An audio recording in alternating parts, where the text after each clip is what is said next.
Welcome to Sunderland RCA TV, your direct line inside the Sunderland LGV Park. This is Sunderland RCA News on Monday the 3rd of July.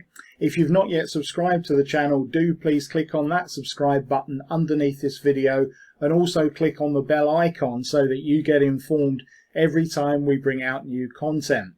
On today's bulletin, 2 more first team signings are unveiled. We've got news of the captaincy of this season's reserve team, and also the Wearside League Cup draws have been released. So moving on to our first new signing of the season today, and that is John Anderson. The 19-year-old midfielder joins us from Chesterley Street United, where he was an up-and-coming player last season, playing a good part in their EBAC League Northern League Division 2 campaign, including scoring a wonder goal against Billingham Synthonia, which if you search for on TikTok you can see. That's well worth checking out. John, you're very welcome to the Sunderland LGV Park, and we look forward to your performances this season. And he's been joined by 21-year-old Cameron McHurg, who joins a centre-half, who joins us from Newcastle Blue Star.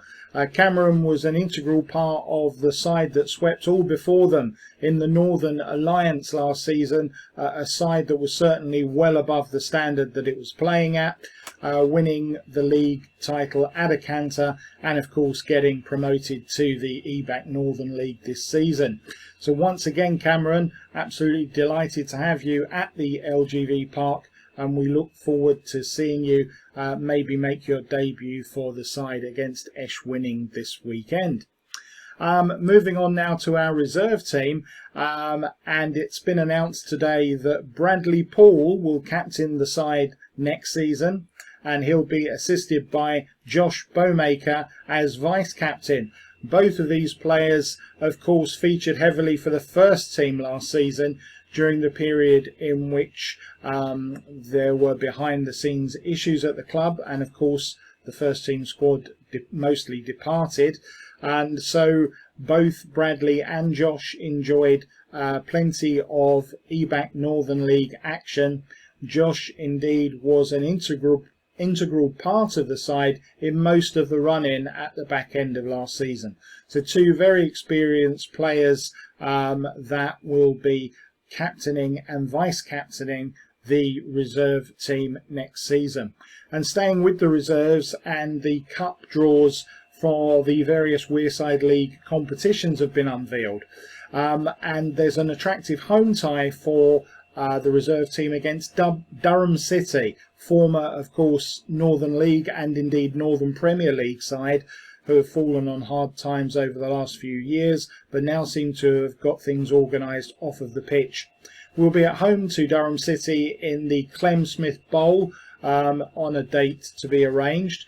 We've also got a tough looking draw in the Washington Aged People's Trophy when Wynyard Village travel to the LGV Park for another tough looking tie.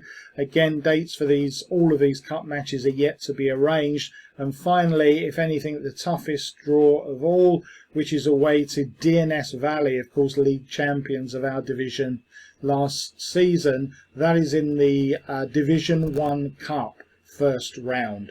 So that's home to Durham City in the Clem Smith Bowl, home to Wynyard Village in the Washington Aged People's Trophy, and away to DNS Valley in the Wearside League Division 1 Cup. So that completes today's bulletin, and now you're up to date.